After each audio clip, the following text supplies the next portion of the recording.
ಕಾಂತಾರದ ಒಳಗೆ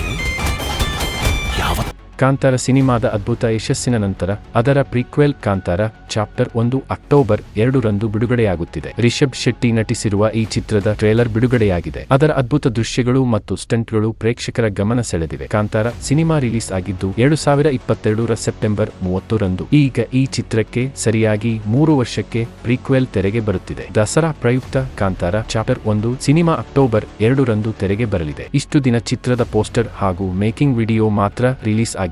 ಈಗ ಚಿತ್ರದ ಟ್ರೇಲರ್ ಬಿಡುಗಡೆ ಕಂಡಿದೆ. ದೃಶ್ಯ ವೈಭವವನ್ನು ರಿಷಬ್ ಶೆಟ್ಟಿ ಅವರು ಪ್ರೇಕ್ಷಕರ ಎದುರು ಇಟ್ಟಿದ್ದಾರೆ. ಕಾಂತಾರ ಚಿತ್ರದ ಕತೆ ಹಿಂದಿನ ವಿಚಾರವನ್ನು ರಿಷಬ್ ಹೇಳಿದ್ದಾರೆ. ರಿಷಬ್ ಶೆಟ್ಟಿ ನಟನೆಯ ಕಾಂತಾರ ಸಿನಿಮಾ ಹಿಟ್ ಆಗುತ್ತಿದ್ದಂತೆ ಕಾಂತಾರ ಚಿತ್ರಕ್ಕೆ ಪ್ರೀಕ್ವೆಲ್ ತರೋದಾಗಿ ರಿಷಬ್ ಘೋಷಿಸಿದರು. ಅದಾದ ಬಳಿಕ ರಿಷಬ್ ಸಂಪೂರ್ಣವಾಗಿ ಸ್ಕ್ರಿಪ್ಟ್ ಕೆಲಸಗಳಲ್ಲಿ ತೊಡಗಿಕೊಂಡರು. ಆ ಬಳಿಕ ಸಿನಿಮಾ ಶೂಟ್ ನಲ್ಲಿ ಅವರು ಬ್ಯುಸಿ ಆದರು. ಹಲವು ಅದ್ಭುತ ಲೊಕೇಶನ್ಗಳಲ್ಲಿ ಸಿನಿಮಾದ ಶೂಟ್ ನಡೆದಿದೆ. ಚಿತ್ರಕ್ಕಾಗಿ ಅದ್ದೂರಿ ಸೆಟ್ಗಳನ್ನು ಕೂಡ ನಿರ್ಮಾಣ ಮಾಡಲಾಗಿದೆ. ಟ್ರೇಲರ್ ನಲ್ಲಿ ಇದು ಎದ್ದು ಕಾಣಿಸಿದೆ. ಕಾಂತಾರ ಚಾಪ್ಟರ್ 1 ಸಿನಿಮಾದ ಟ್ರೇಲರ್ ಅದ್ದೂರಿಯಾಗಿ ಮೂಡಿ ಬಂದಿದೆ. ಹೊಂಬಾಳೆ ಫಿಲ್ಮ್ಸ್ ಸಿನಿಮಾ ಅದ್ದೂರಿತನಕ್ಕೆ ಯಾವುದೇ ಕೊರತೆ ಆಗದಂತೆ ನೋಡಿಕೊಂಡಿದ್ದಾರೆ. ರಿಷಬ್ ಅವರು ಮಾಡಿದ ಸ್ಟಂಟ್ಗಳು ಗಮನ ಸೆಳೆಯುವ ರೀತಿಯಲ್ಲಿ ಇದೆ. ಈ ಚಿತ್ರದ ಟ್ರೇಲರ್ ನೋಡಿದ ಬಳಿಕ ಸಿನಿಮಾದ ಮೈಲೇಜ್ ಹೆಚ್ಚಿದೆ. ಈ ಚಿತ್ರದಲ್ಲಿಯೂ ಪ್ರಮೋದ್ ಶೆಟ್ಟಿ, ಪ್ರಕಾಶ್ ತುಮಿನಾಡ್ ಮೊದಲಾದವರು ನಟಿಸಿದ್ದಾರೆ. ಕನ್ನಡದವರೇ ಆದ ಗುಲ್ಶನ್ ದೇವಯ್ಯ ರಾಜನ ಪಾತ್ರದಲ್ಲಿದ್ದಾರೆ. ಕಾಂತಾರ ಸಿನಿಮಾದಲ್ಲಿ ದೈವದ ವೇಷ ಹಾಕುವ ವ್ಯಕ್ತಿ ರಿಷಬ್ ಶೆಟ್ಟಿ ಮಾಯ ಆಗುತ್ತಾನೆ. ಅದು ಕಾಡಿನ ಒಂದು ಜಾಗದಲ್ಲಿ. ಈ ಜಾಗದ ಬಗ್ಗೆ ಕೇಳಿದಾಗ ಅದರ ಇತಿಹಾಸ ಆರಂಭ ಆಗುತ್ತದೆ. ಇಲ್ಲಿ ರಕ್ತದ ಇತಿಹಾಸದ ಇದೆ. ರಾಜ ಮನೆತನದ ಕತೆ ಇದೆ. ಈಶ್ವರದೇವ್ರು ಇಲ್ಲಿಗೆ ಬಂದಿದ್ರಾ?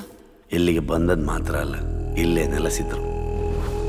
ಜನಸಾಮಾನ್ಯನಿಗೂ ರಾಜ ಮನೆತನಕ್ಕೂ ಮೂಡುವ ಪ್ರೀತಿ ಇದೆ. ಕಾಂತಾರ ಚಾಪ್ಟರ್ 1 ಸಿನಿಮಾದಲ್ಲಿ ರಿಷಬ್ ಶೆಟ್ಟಿ ಅವರೇ ಮುಖ್ಯ ಪಾತ್ರದಲ್ಲಿ ಕಾಣಿಸಿಕೊಂಡಿದ್ದಾರೆ. ರುಕ್ಮಿಣಿ ವಸಂತ್ ಚಿತ್ರಕ್ಕೆ ನಾಯಕಿ. ಈ ಸಿನಿಮಾದ ಹೊಂಬಾಳೆ ಫಿಲ್ಮ್ಸ್ ಅದ್ದೂರಿಯಾಗಿ ನಿರ್ಮಾಣ ಮಾಡಿದೆ. ಬಿ ಅಜನೀಶ್ ಲೋಕನಾಥ್ ಸಂಗೀತ ಚಿತ್ರಕ್ಕೆ ಇದೆ. ಅಕ್ಟೋಬರ್ 1 ರಂದು ಸಿನಿಮಾಗೆ ಪ್ರೀಮಿಯರ್ ಶೋ ಆಯೋಜನೆ ಮಾಡುವ ಸಾಧ್ಯತೆ ಇದೆ.